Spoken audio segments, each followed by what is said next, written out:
आजिर वाक्य निमंते आमने प्रभु को धन्यवाद दौ स्वागत करूँ आमर प्रिय अति प्रिय सिस्टर इतिश्री दास आमने करताल सह प्रभु को धन्यवाद दौ स्वागत करवा।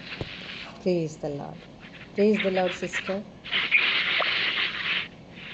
हालेलुया भूमि समस्तଙ୍କୁ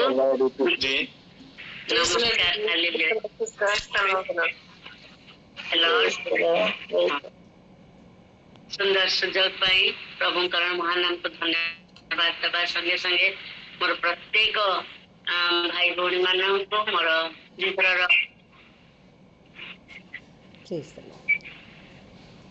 ମୋର ଅନ୍ତରର କୃତଜ୍ଞତା ଜଣାଉଛି।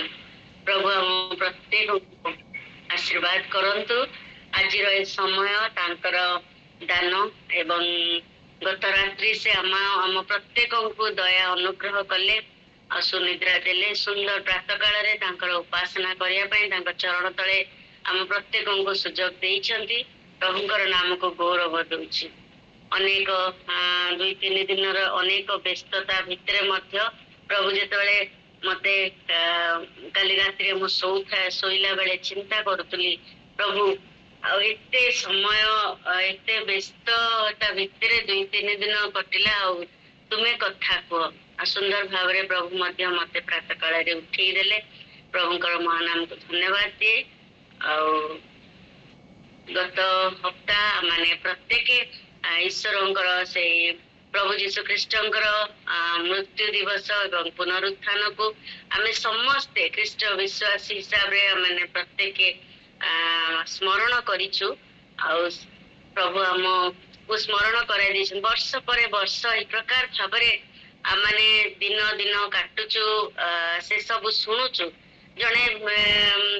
ଜଣେ ଖ୍ରୀଷ୍ଟଙ୍କର ସନ୍ତାନ ଏହି ପ୍ରକାର କହନ୍ତି ଯେ ହଁ ଗିର୍ଜା କଣ ଯିବି, ସେଇ ତ ଯୀଶୁ ଜନ୍ମ ହେଲେ ମଲେ ଏଇ କଥା କୁହାହବ।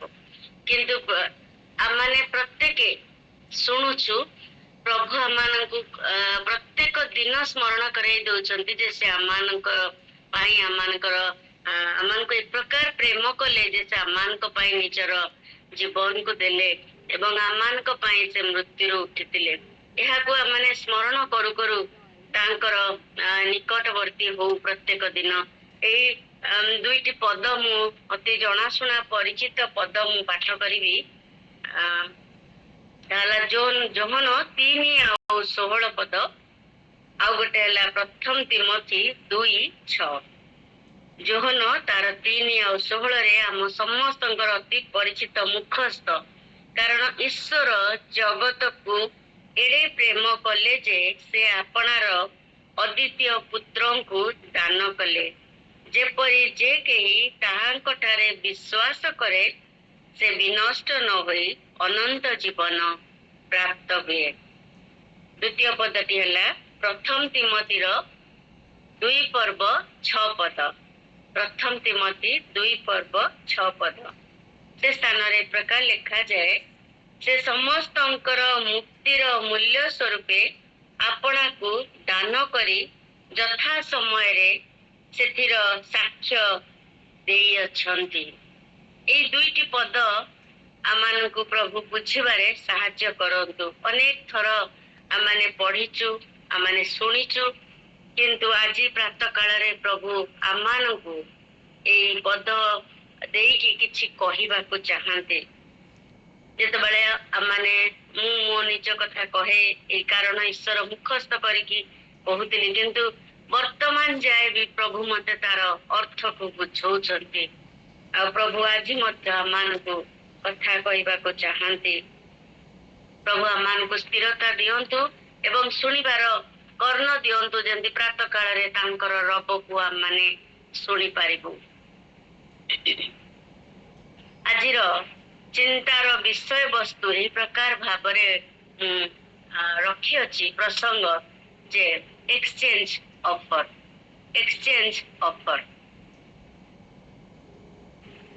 ଯେତେବେଳେ ମୁଁ ଚିନ୍ତା କରୁଥିଲି ଆଜିର ପୃଥିବୀରେ, ଯେତେବେଳେ ଆମେ ଦେଖୁ ଯେ ପୃଥିବୀ ମାନେ ଏହି ପ୍ରକାର ଚାଲିଛି, ଦାନ ଦବା ଏବଂ ଗ୍ରହଣ କରିବା, ଦାନ ଦେବା ଆଉ ଗ୍ରହଣ କରିବା।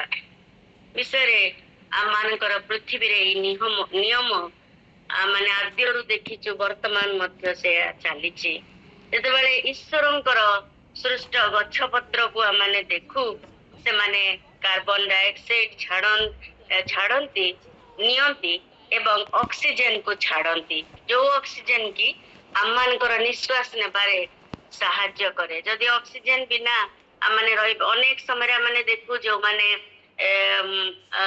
हॉस्पिटलाइज होती से ऑक्सीजन लेवल कमी जाए और से ऑक्सीजन दिया जाए ए प्रकार भाबरे माने से माने जोटा गछ पत्र जोटा त्याग करते सेटा को आम माने ग्रहण करू एवं मनुष्य माने जेतेबेले टंका नहीं कि बाजार को जाती मार्केट को जाती से माने तांकर आवश्यकीय जिनस टंकार बदली से माने किनी थांती विवाह समय आमने देखो दुईटी जीवन ईश्वरंकर निकट रे से मानकर वाक्य को प्रदान करते एवं चाकरी क्षेत्र रे जेतेबेले आमने देखू जे आमे आमर समय को देऊ एवं आमने तार प्रतिदान रे आमने टंका उपार्जन करिथाउ अर्थ उपार्जन करिथाउ जीवन रो ए समस्त हैला मौलिक विषय एक्सचेंज बा दबा और नबा जे पर्यंत किछि आमने देइनु से पर्यंत आमने किछि पाइबु नाही आमानकु किछि दबा पाई पड़िबो ताहले आमानकु पाइबा को हबो ईश्वरंकर वाक्य लुकतार 6 पर्वर 38 पर्याय लिखा जाए दान कर ताहले तुम्भ मानकु दान दिया जिवो किंतु ईश्वरंकर से बहुमूल्य दान समग्र जगत पाई एक अतुलनीय दान जहाँ माने गत हप्ताह सारा स्मरण करिछु जार कि कौन सी तुलना नहीं आमको पापर उद्धार करबा पाई जाई निजर से निष्पाप जीवन को से आमानकर पाई त्याग करथिले जहाँ कि तांकर प्राप्य नुह किंतु ताहा से आम पाई से तांकर जीवन को देइथिले जहाँ आमने आमानकर से बहुमूल्य रक्त आमानकर जीवन को आमानकर जीवन पाई से त्याग करथिले थोड़े मु ए प्रकार भाबरे गोटे उदाहरण गोटे जगह रे पढ़िथिली जस्ट उदाहरण सेटा मु दबा को चाहे कहबा को चाहे थोड़े शैतान ईश्वरन को कहिला मु पृथ्वीर लोकमानकर मध्यरु आसिली एवं आउ मु सारा पृथ्वीर लोकमानकर मध्य रे ए प्रकार जाल पके पातिछि जे सेमाने ता भितरु आउ बाहरी पारिबे नाही ईश्वर पचारले जे तापरे तू कौन करिबु सेमानकर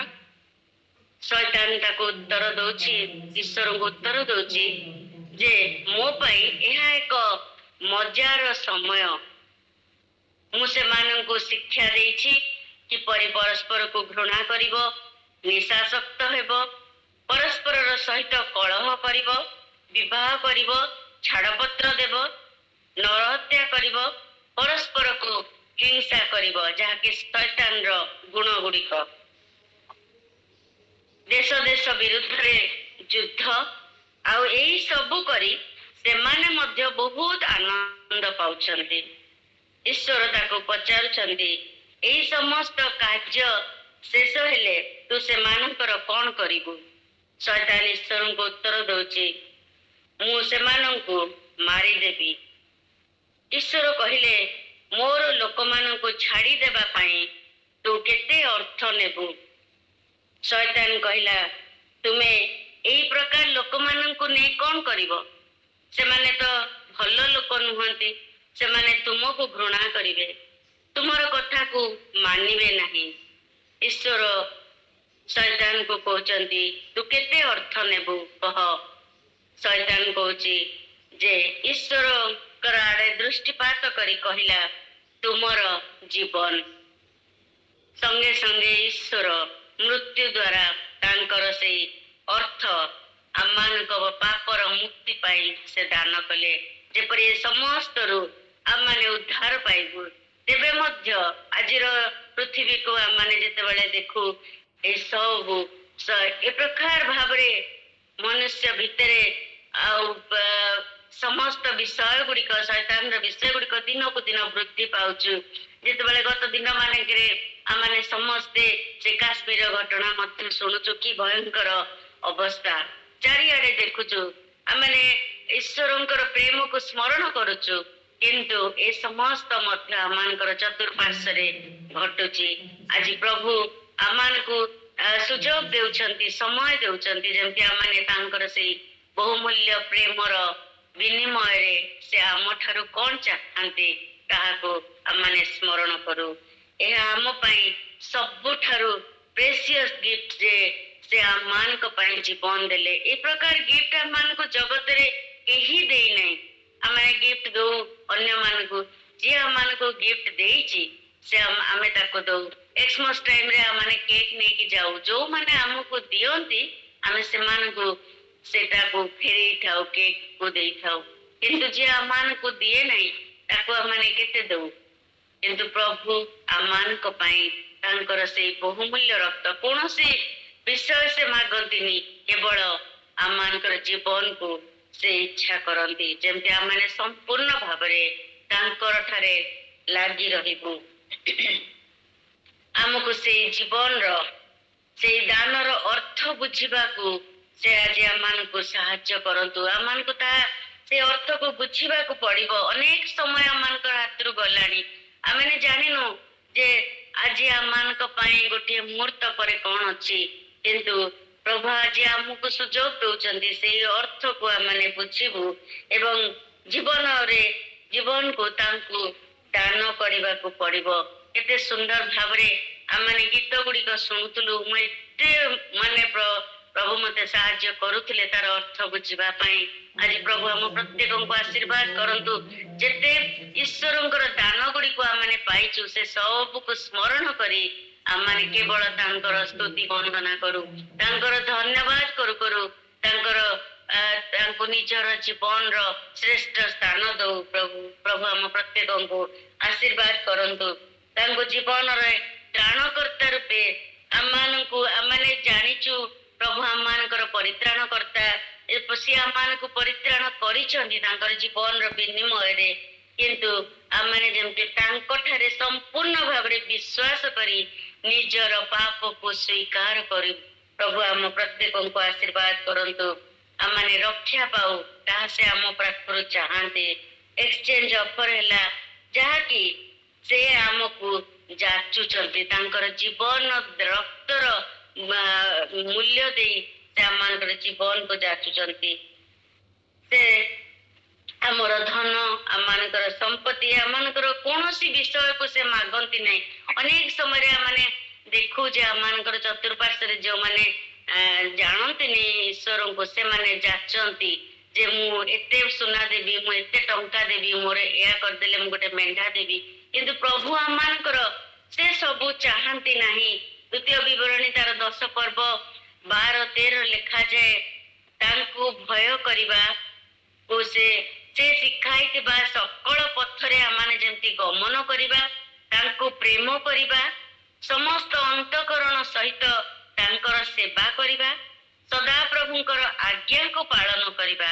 ଏହା ଛଡା ସେ ଆମ ଠାରୁ ଆଉ କିଛି ଲୋଡନ୍ତି ନାହିଁ। କେତେ ସୁନ୍ଦର ବିଷୟ, କେତେ ସିମ୍ପଲ ବିଷୟ। ଅନେକ ଯାଆନ୍ତି ହିମାଳୟରେ, ଏତେ ବର୍ଷ ସେମାନେ ପୂଜା କଲେ, ତପସ୍ୟା କଲେ, ତାହା ପାଇବେ। କିନ୍ତୁ ପ୍ରଭୁ କହୁଛନ୍ତି କେବଳ ତୋର ହୃଦୟକୁ ମୁଁ ଚାହେଁ, ମତେ ଭୟ କର, ମୋର ଆଜ୍ଞା ସବୁକୁ ପାଳନ କର। ସେତିକି ସେ ଚାହାନ୍ତି ଆମମାନଙ୍କ ଠାରୁ। କୌଣସି ବଡ ଜିନିଷ ସେ ଆମମାନଙ୍କ ଠାରୁ ଚାହାନ୍ତି ନାହିଁ।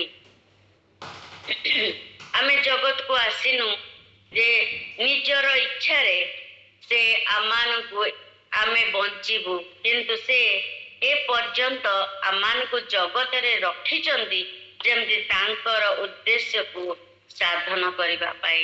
ଅନେକ ସମୟରେ ଆମେ ଚିନ୍ତା କରୁ, ଯେତେବେଳେ ମନ ଭିତରେ କହୁଛେ ଆମମାନଙ୍କର ଚତୁଃପାର୍ଶ୍ୱରେ କି ଆମମାନଙ୍କର ପାରିବାରିକ ବିଷୟରେ କୌଣସି ସମସ୍ୟା ଆସେ ସାଙ୍ଗେ ସାଙ୍ଗେ ଆମ ଭିତରୁ ବାହାରେ ଯେ ପ୍ରଭୁ ଆମମାନଙ୍କୁ କାହିଁକି ବଞ୍ଚେଇଛନ୍ତି, କାହିଁକି ଏ ଜଗତରେ ରଖିଛନ୍ତି, କଣ ପାଇଁକା, ଏ ସମସ୍ତ ଚିନ୍ତା ଯେତେବେଳେ ଆମମାନଙ୍କର ମନ ଭିତରେ ଆସିଯାଏ।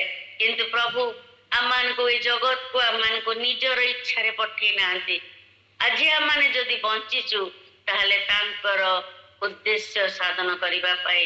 ଗତ ବର୍ଷ ଗରାରେ ଯେତେବେଳେ କୋଭିଡ ବେଳକୁ ଆମେ ଚିନ୍ତା କରୁ, ଅନେକ ଆମମାନଙ୍କ ପ୍ରିୟଜନ ମାନେ ଆମମାନଙ୍କୁ ଛାଡି ଚାଲିଗଲେ, କିନ୍ତୁ ଆମମାନଙ୍କ ଭିତରେ ପ୍ରଶ୍ନ ଆସେ କାହିଁକି ପ୍ରଭୁ ମତେ ବଞ୍ଚେଇଛ।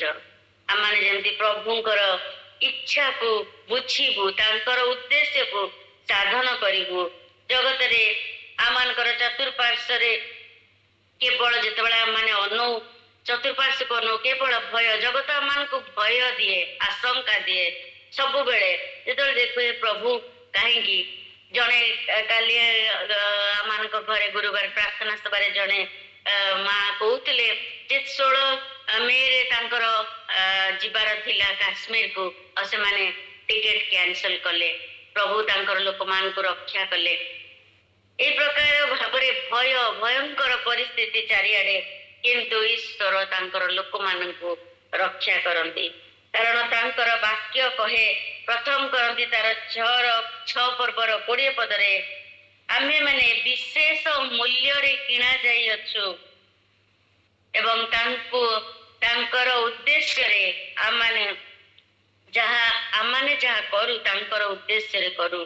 ପ୍ରଥମ କରନ୍ତି 10:31 ଲେଖାଯାଏ, ଆମେ ଯାହା ଚିନ୍ତା କରୁ ଈଶ୍ୱରଙ୍କୁ, ଆମମାନଙ୍କର ଚିନ୍ତା କେବଳ ଈଶ୍ୱରଙ୍କୁ ଗୌରବ ଦେବା ପାଇଁ ଆମମାନେ ତାହା କରୁ। ଆମମାନଙ୍କର ଚିନ୍ତାକୁ ଯେମିତି ଆମମାନେ ଈଶ୍ୱରଙ୍କୁ ଗୌରବ ଦବୁ, ସେଥିପାଇଁ ଆମମାନେ ତାହା କରୁ ବୋଲି ସେ ସ୍ଥାନ ଲେଖାଯାଏ। କଲୋସୀ 3:17 ଲେଖାଯାଏ, ଯାହା କିଛି କର ପ୍ରଭୁ ଯୀଶୁଙ୍କର ନାମରେ ପିତା ଈଶ୍ୱରଙ୍କୁ ଧନ୍ୟବାଦ ଦିଅ। ସେଇ କଲୋସୀ ତାର 3:23 ଲେଖାଯାଏ, ହୃଦୟର ସହିତ କରିବା।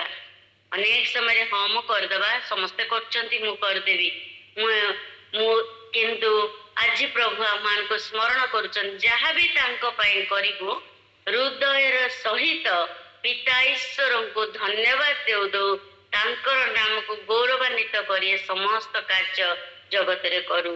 ସେ କେବଳ ଚାହାନ୍ତିନି ତାଙ୍କର ସ୍ଥାନ ଆଉ କାହାକୁ ଆମମାନେ ଦଉ ଏ ଜଗତରେ, ଆମମାନଙ୍କ ହୃଦୟରେ ଆଉ କୌଣସି, କାରଣ ବାକ୍ୟ କହେ ଯେ ସେ ଏକମାତ୍ର ଆମମାନଙ୍କର ଉଦ୍ଧାରକର୍ତ୍ତା। ସେ କହନ୍ତି କୌଣସି ଦେବଦେବୀକୁ ପୂଜା କର ନାହିଁ ବା ପ୍ରତିମା ପୂଜା କର ନାହିଁ। ପ୍ରଥମ 10 ଆଜ୍ଞାରେ ଅଛି ଯେ ପ୍ରତିମା ପୂଜା କର ନାହିଁ, କୌଣସି ମୂର୍ତ୍ତି ଆଗରେ ନିଜର ମୁଣ୍ଡକୁ ନୁଆଉ ନାହିଁ, କାରଣ ସେ ଆମର ଏକମାତ୍ର ଜେଲସ୍ ଗଡ୍ ବୋଲି ଲେଖା। ସେ ଆମର ସପ୍ତମ ପୁରୁଷ ପର୍ଯ୍ୟନ୍ତ ନିଜର ପ୍ରତିଜ୍ଞା ରକ୍ଷାକାରୀ ପରମେଶ୍ୱର। ଆମେ ପାପ ସ୍ୱୀକାର କରି ପରିତ୍ରାଣ ମିଳିଥାଏ। ଯଦି ଆମମାନେ ପାପ ସ୍ୱୀକାର କରୁ ତାହେଲେ ଆମମାନେ ପରିତ୍ରାଣ ପାଇଥାଉ। ଆମେ ଈଶ୍ୱରଙ୍କର ଆଶୀର୍ବାଦର କାରଣ ହୋଇଥାଉ। ଯେତେବେଳେ ଆମେ ଈଶ୍ୱରଙ୍କର ପାଖରେ ସମର୍ପିତ ହୋଇଥାଉ, ସେତେବେଳେ ଈଶ୍ୱର ଆମମାନଙ୍କୁ ତାଙ୍କର ଆମ ପାଖରୁ ଯାହା ଚାହାନ୍ତି ତାହା ପାଇଯାଇଥାନ୍ତି। ଈଶ୍ୱର ଚାହାନ୍ତି ସବୁବେଳେ ଆମେ ତାଙ୍କର ବାଧ୍ୟ ହେବା ଏବଂ ଦିନେ ନୁହଁ, 2 ଦିନ ନୁହଁ, ହଁ ମୁଁ ଘଣ୍ଟାଏ ଖାଲି ପ୍ରଭୁ ପ୍ରଭୁ କହିବେ, ଆଜି ଗୋଟେ ଦିନ ମୁଁ ପ୍ରଭୁଙ୍କୁ ପୁରା ଗ୍ରହଣ କଲି, ସେମିତି ଦିନେ 2 ଦିନ, ଯେମିତି ପ୍ରଥମେ ଯେତେବେଳେ ଆମେ ଈଶ୍ୱରଙ୍କୁ ଜାଣୁ, ସେଇ ଯୋଉ ଆଦ୍ୟ ପ୍ରେମ ଆମମାନଙ୍କ ଥାଏ, ବର୍ତ୍ତମାନ ଆଜି ଆମମାନଙ୍କ ପାଖରେ ସେଟା ଅଛି କି? ପ୍ରଭୁ ଚାହାନ୍ତି ଦିନେ ନୁହେଁ, 2 ଦିନ ନୁହଁ, କିନ୍ତୁ ସବୁବେଳେ ଆମମାନେ ଯେମିତି ତାହାଙ୍କ ଠାରେ ଆନନ୍ଦ ପାଇବା ଏବଂ ତାଙ୍କୁ ନିଜର ଶ୍ରେଷ୍ଠ ସ୍ଥାନ ଦେବା, ସେ ତାହା ଚାହାନ୍ତି। ସେ ଆମକୁ ତାଙ୍କର ସେଇ ବହୁମୂଲ୍ୟ ରକ୍ତର ବଦଳରେ ଆମର ଆତ୍ମାକୁ ସେ ଚାହାନ୍ତି। ମୋର ପ୍ରିୟମାନେ, ଆଜି ହିଁ ସେଇ ସୁଯୋଗ ପ୍ରଭୁ ଆମମାନଙ୍କୁ ପୁନର୍ବାର ସ୍ମରଣ କରାଇ ଦିଅନ୍ତି ଯେ ଆଜି ହିଁ ସେଇ ସମୟ। ଯେତେବେଳେ ଆମମାନେ କୌଣସି ଗୋଟେ ଦୋକାନକୁ ଯାଉ, କିଛି ଗୋଟେ ଲୁଗା କିଣିବାକୁ କି କୌଣସି ଦୋକାନରେ ଯେତେବେଳେ ସେ ସ୍ଥାନରେ ମାନେ ବୋର୍ଡରେ ଲେଖା ଥାଏ ଯେ ଅଫର ଫର ଲିମିଟେଡ ପିରିୟଡ, ଆମେ ଅନେକ ସମୟରେ ଦେଖିଥାଉ ଅଫର ଫର ଲିମିଟେଡ ପିରିୟଡ, ଏତିକି ଡିସକାଉଣ୍ଟ ମିଳିବ, 20% ମିଳିବ, 30% ମିଳିବ, 7% ଅଫର ଫର ଲିମିଟେଡ ପିରିୟଡ ସେଇଠି ଟଙ୍ଗା ଯାଇଥାଏ ଗୋଟେ ଦୋକାନର ବାହାରେ। ଆଜି ମଧ୍ୟ ସେଇ ପୃଷ୍ଠରେ ଆମମାନଙ୍କ ପାଇଁ ଲେଖାଯାଇଛି ଯେ ଅଫର ଏକ୍ସଚେଞ୍ଜ ଅଫର। ସେଇ ଦିନରୁ ପୃଷ୍ଠରେ ଆମମାନଙ୍କ ପାଇଁ ତାହା ଟଙ୍ଗା ଯାଇଛି। ସେଇ ବୋର୍ଡ ଆଜି ଯାକେ ବି ଆମମାନଙ୍କ ପାଇଁ ସେଇ ବୋର୍ଡରେ ଟଙ୍ଗା ଯାଇଛି ଯେ ସେଇ ଏକ୍ସଚେଞ୍ଜ ଅଫର। ଆମେ ଜାଣିନୁ ଆମର ଏକ୍ସଚେଞ୍ଜ ଅଫରର ସମୟ କେତେ ଦିନ ଯାଏ ଭ୍ୟାଲିଡ ଅଛି, ଜାଣିନୁ ଲିମିଟେଡ ପିରିୟଡ କେତେ ଦିନ ପର୍ଯ୍ୟନ୍ତ ଆମମାନଙ୍କ ପାଖରେ ସେଇ କୃଷର ସେଇ ଅଫର ଭ୍ୟାଲିଡ ଅଛି।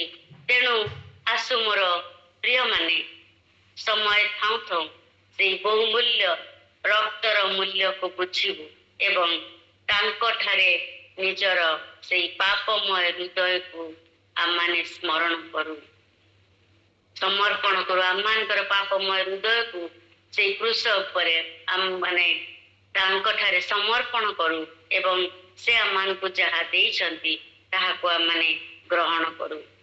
ଆମର ଏଇ କଳୁଷିତ ପାପମୟ ପୁରୁଣା ଜୀବନକୁ ତାଙ୍କଠାରେ ଆମମାନେ ସମର୍ପଣ କରୁ।